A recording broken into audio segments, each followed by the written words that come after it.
오늘 우리에게 주시는 하나님의 말씀은 누가복음 15장 1절에서 10절입니다. 세리들과 죄인들이 모두 예수의 말씀을 들으려고 그에게 가까이 몰려들었다. 바리새파 사람들과 율법학자들은 투덜거리며 말하였다. 이 사람이 죄인들을 맞아들이고 그들과 함께 음식을 먹는구나. 그래서 예수께서는 그들에게 이 비유를 말씀하셨다. 너희 가운데서 어떤 사람이 양 100마리를 가지고 있는데 그 가운데서 한 마리를 잃으면 99마리를 들에 두고 그 잃은 양을 찾을 때까지 찾아다니지 않겠느냐. 찾으면 기뻐하며 자기 어깨에 메고 집으로 돌아와서 벗과 이웃사람을 불러 모으고 나와 함께 기뻐해 주십시오. 잃었던 내 양을 찾았습니다 하고 말할 것이다. 내가 너희에게 말한다.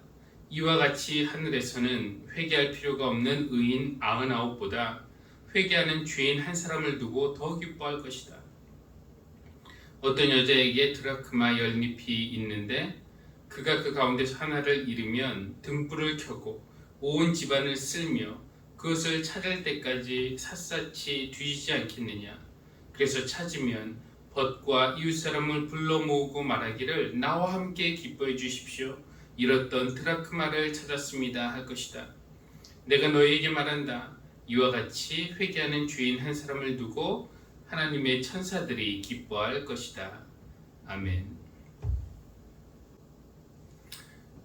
여름마다 올 여름이 가장 덥다는 생각이 들 정도로 최근 몇 년 동안 참 여름이 더웠습니다.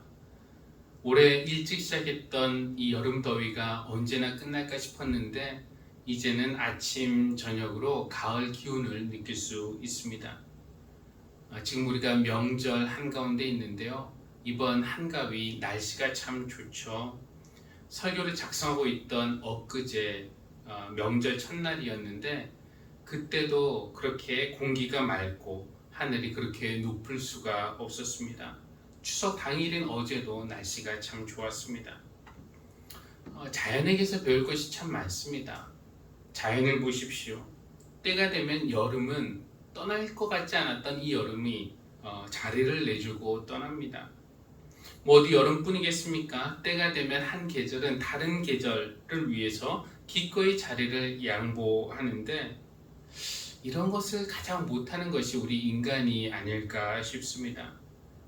자신을 드러낼 때와 또 조용히 물러갈 때를 자연은 어디서 그렇게 잘 배웠을까요? 이 자연이 떠난다라고 하니까 예전에 들었던 한 이야기가 떠오르는데요. 어떤 장로님이 교인들에게 단체 문자를 보냈답니다. 이렇게 보냈어요. 작별 인사를 올립니다. 아쉽지만 여러분과 함께했던 시간을 뒤로하고 저는 이제 한국을 떠납니다. 저 때문에 본의 아니게 힘들고 괴롭고 지친 여러분에게 무한한 사과와 위로의 말씀을 올립니다. 저 떠난다고 너무 마음 아파하거나 아쉬워하지 말아주세요. 저도 막상 떠난다고 하니 마음이 편하지만은 않습니다만 어쩔 수 없이 떠나야만 하는 이 심정 아프기만 합니다. 자, 그럼 모두들 안녕히. 목사님이 이 문자를 받고 한 줄 한 줄 읽으면서 얼마나 떨렸을까요? 분명 장로님에게 무슨 문제가 있는 줄 알고 한 줄 한 줄 읽었던 목사님이 마지막 줄에 가서 빵 터졌답니다. 왜냐하면 마지막 줄에 폭염 올림 이렇게 쓰여 있었다고 합니다. 이 장로님의 조금은 지나친 장난 문자를 받은 교인들이 모두 가슴을 쓸어내렸다고 하는데요. 그래도 곰곰이 생각하면 배우는 바가 있습니다. 여름처럼 자연은 이렇게 머물 때와 또 떠날 때를 분명히 알고 때에 맞게 움직여요. 이처럼 우리 존재를 드러낼 때가 있고 또 조용히 뒤로 물러갈 때를 잘 분별하는 것이 지혜일 텐데 이 물러날 때를 잘 몰라서 발생하는 그런 추한 모습들을 우리는 종종 목격합니다. 물러날 때를 안다고 해도 잘 물러나지 못하는 이유가 혹시 잊혀지는 두려움 때문은 아닐까요? 인간이 갖는 여러 두려움 중에서 하나가 사람들에게 잊혀지는 것이라고도 합니다. 한때는 사람들이 나를 찾아왔었는데 더 이상 찾아오지 않습니다. 한창 때는 사람들이 나를 먼저 불러주었는데 이제는 초대하지 않아요. 내가 전성기였을 때는 사람들이 나를 지켜 세워주고 상속으로 앉히고 또 대접해 주었는데 더는 그렇게 하지 않습니다. 사람들에게 잊혀져 가는 그런 기분. 그렇게 되는 것이 어떻게 보면은 인생의 순리일 텐데요. 우리는 그래도 잊혀지는 것을 두려워합니다. 어쩌면 사람에게 잊혀지는 것보다 더 두려운 것이 하나님에게 잊혀진다는 생각이 들 때일 겁니다. 글쎄요, 과연 하나님은 우리를 잊기도 하실까요? 참, 민한식 어디 있지? 아직도 루마니아에 있나? 잊고 있었네? 설마 그러지는 않으시겠죠.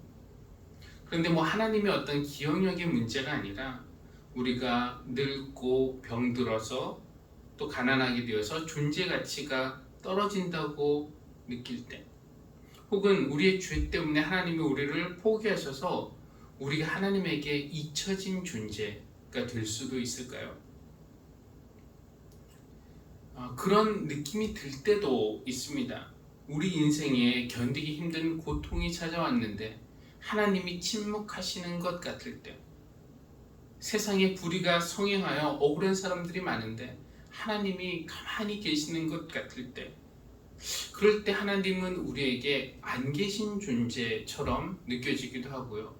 또 우리는 하나님에게 잊혀진 존재처럼 느껴집니다. 하나님은 안 계신 것일까? 아니면 계신다면 하나님은 우리를 잊으신 것인가? 이런 질문들을 가지고 오늘 우리에게 주어진 말씀들을 살펴보겠습니다. 교동문으로 읽은 시편 14편은 이렇게 시작하죠. 어리석은 사람은 마음속으로 하나님이 없다 하는구나. 그들은 한결같이 썩어서 더러우니 바른 일을 하는 사람이 아무도 없구나. 여기서 어리석은 사람은 그냥 머리가 나쁜, 지능이 낮은 그런 사람이 아니라 마음이 완악한 사람을 말합니다. 그러니까 하나님이 없다라고 말하는 사람은 지적인 이해력이 떨어져서 하나님을 알지 못하는 것이 아니라 하나님을 알 생각도 없고 하나님을 따를 마음도 없는 그런 사람들을 말합니다. 하나님은 없다라고 믿기로 결정하는 순간 우리는 순간적으로는 뭔가 해방감, 자유로움을 느낄 수도 있어요. 나에게 바르게 살기를 요구하시고 늘 지켜보고 계시고 잘못하면 혼내시고 이런 하나님이 안 계시다면은 우리는 뭐든지 거리낌 없이 양심의 가책 없이 할 수 있습니다. 눈치 볼 게 뭐 있습니까?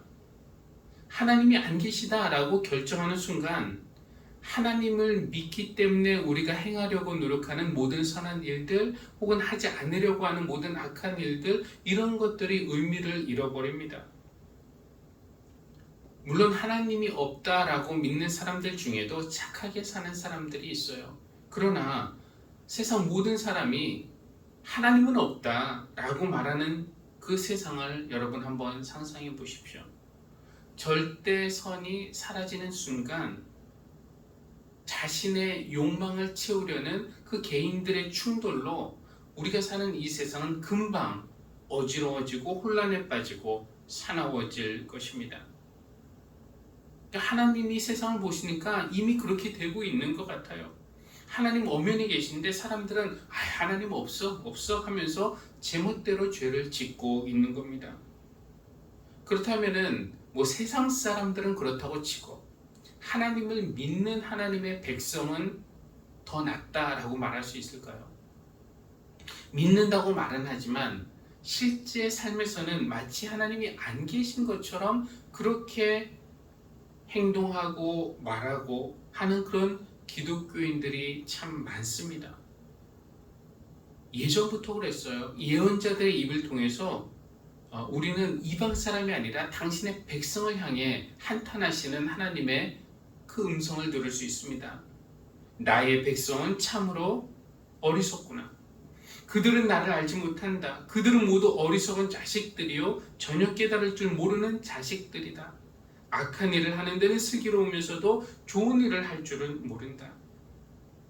그러니까 세상 사람들, 어리석은 사람들, 이런 사람들은 대놓고 하나님 없다고 말하고 죄를 짓고, 하나님의 백성은 말로는 하나님 계시다, 우리 하나님 찬양한다 말은 하지만 마찬가지로 어리석어서 실제로는 하나님의 뜻을 거스르면서 살고. 그러니 이 세상이 어떻게 되는가? 오늘 시편은 그들은 한결같이 썩어서 더러우니 바른 일을 하는 사람이 하나도 없다 라고 그렇게 말합니다. 그런 세상에서 의인 한 명 하나님이 찾으실 수 있을까요?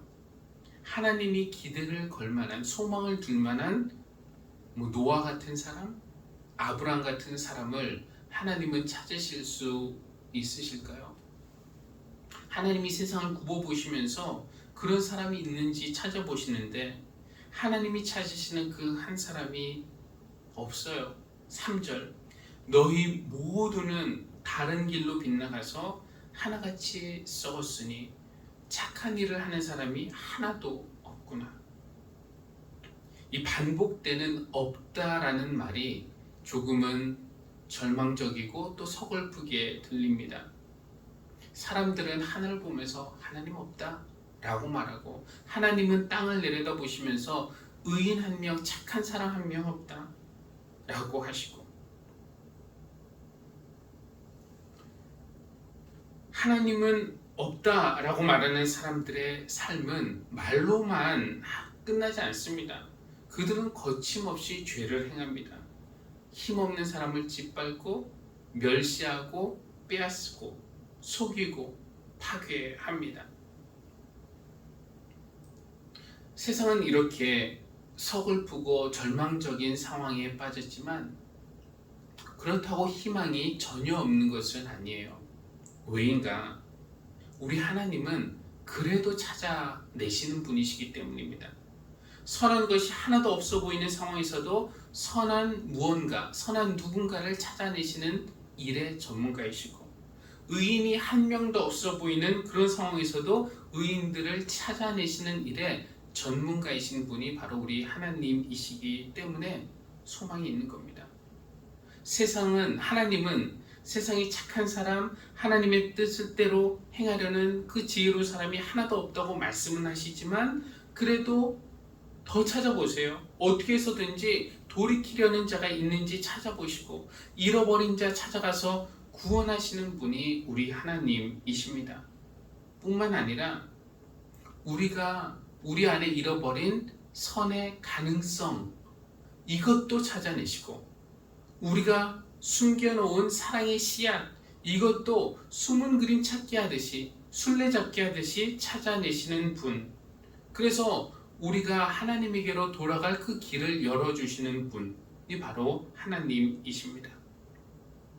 그런 맥락에서 오늘 우리가 누가복음 15장 말씀을 이해할 수 있을 겁니다. 누가복음 15장에는 세 개의 비유가 나와 있는데요. 오늘 두 개만 읽었습니다. 첫 번째 비유는 잃은 양을 찾는 목자의 비유이고, 두 번째는 잃어버린 동전을 찾는 여인의 비유이죠. 잃은 양의 비유는 어떤 목자에게 양 100마리가 있는데 그 중에서 하나를 잃어버리면은 다른 양 99마리를 들에 두고 그 한 마리 잃은 양을 찾아 헤맬 것이라는 그런 이야기이에요. 그리고 잃어버린 동전의 비유는 어느 여인에게 동전 연잎이 있는데 그 중에 하나를 잃어버리면은 결국은 그것을 찾을 때까지 샅샅이 집안을 뒤져 결국 찾아내고 말 것이라는 이야기입니다. 근데 저는 예수님이 하시는 이 말씀을 들으면서 종종 물음표를 던지곤 했습니다. 예수님이 이렇게 말씀하시죠. 누가복음 15장 4절, 너희 가운데서 어떤 사람이 양 100마리 가지고 있는데 그 가운데서 한 마리를 잃으면 99마리를 들에 두고 그 잃은 양을 찾을 때까지 찾아다니지 않겠느냐. 이렇게 당연히 그러지 않겠느냐는 듯이 물어보시지만, 글쎄요, 그게 당연한가요? 과연 그렇게 하는 목자가 몇 명이나 될까요? 한 마리 잃은 양이 생긴 것은 안타깝고 또 아까운 일이지만, 그걸 찾으려고 나머지 양들 99마리를 들에 둔다고요? 그러다가 늑대가 오거나 이 양들이 뿔뿔이 흩어지면 어떡합니까? 그럼 손해가 더 큰 거 아닙니까?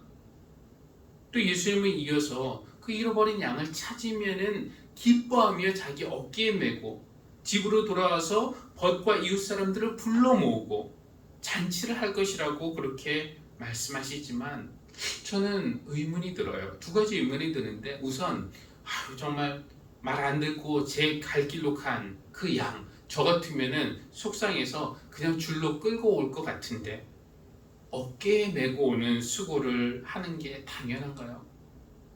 그리고 집에 오면은 그냥 양 우리에 집어넣을 것 같은데 이웃 사람들 다 초대해서 잔치를 하다니요. 그 잔치하는 비용이 양 한 마리 찾은 비용보다 더 들면 어떡합니까? 그러니까 찾으면 양 한 마리 잃어버리면은 뭐 10, 20, 뭐 100만 원의 손해였다면은 잔치하려면은 200만 원이 들 수도 있는 거예요. 그러니까 양을 찾으면 오히려 금전적인 손해를 보는 그런 상황일 수도 있는 겁니다. 참 이상한 목자라는 생각이 드는 거예요.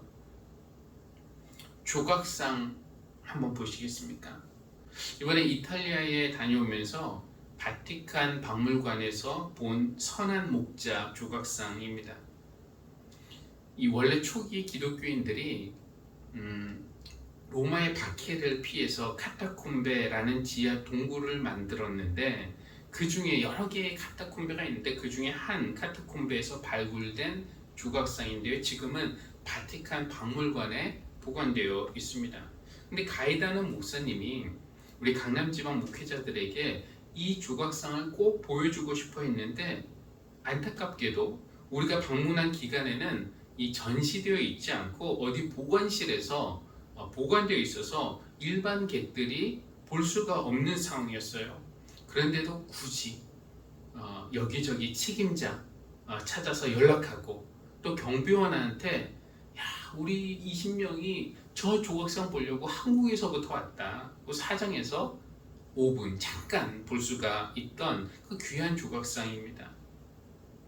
초대교회부터 지금까지 우리 주님의 그 이미지를 잘 보여주는 그런 조각상이죠. 우리를 끝내 포기하지 않으시고 끝까지 찾으시고 찾으시면 기뻐하시면서 어깨에 메고 잔치를 베푸시는 조금은 이상한 그런 주님의 이미지를 가장 잘 표현하는 것이 선한 목자상입니다.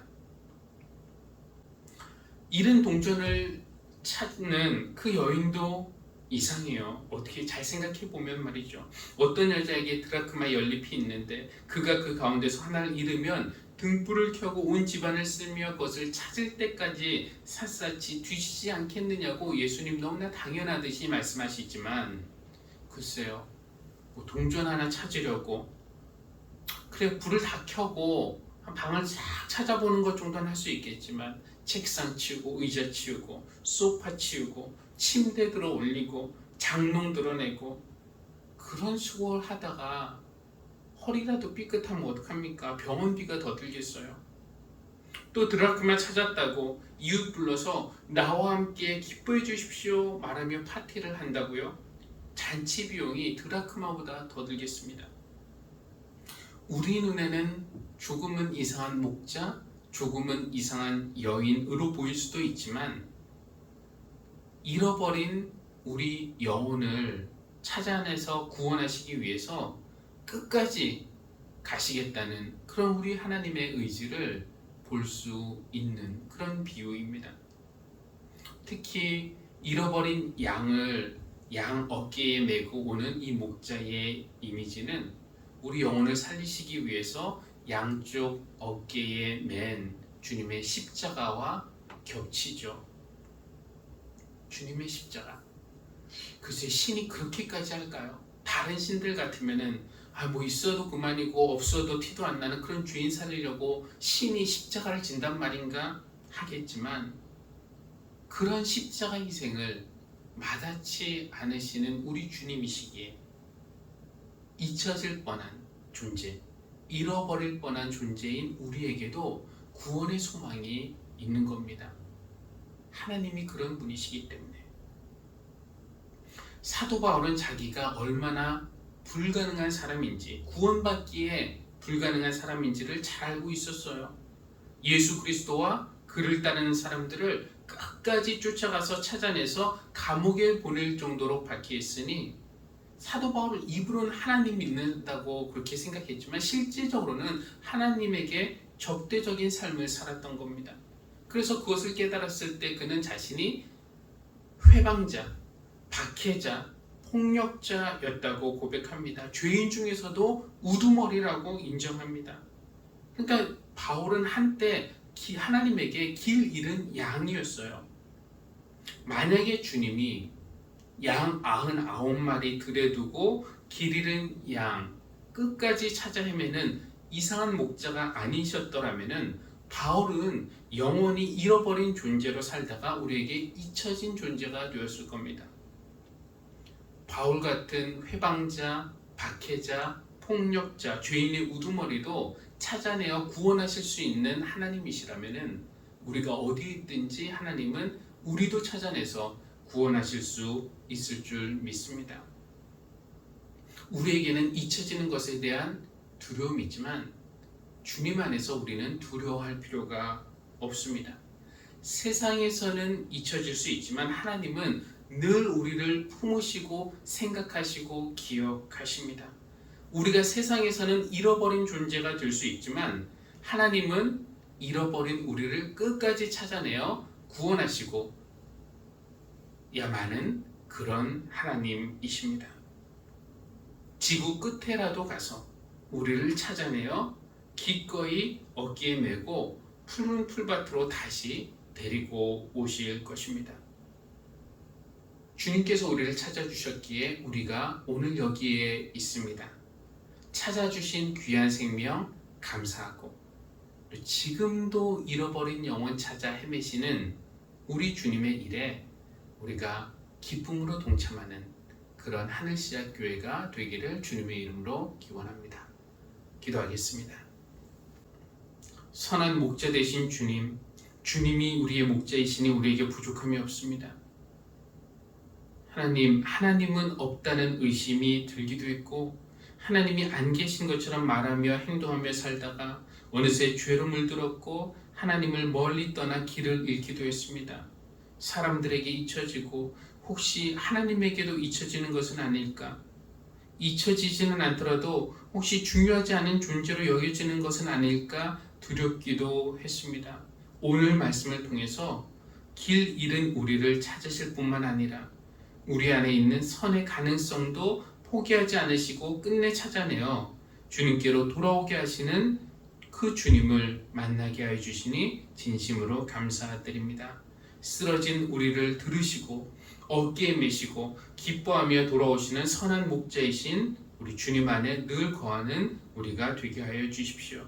찾아주신 영혼 감사하며 받은 은혜 합당하게 살게 하시고 또 사람을 구원하는 주님의 일에 기꺼이 헌신하며 살 수 있도록 우리를 이끌어 주시기를 기도합니다. 예수님의 이름으로 기도합니다. 아멘.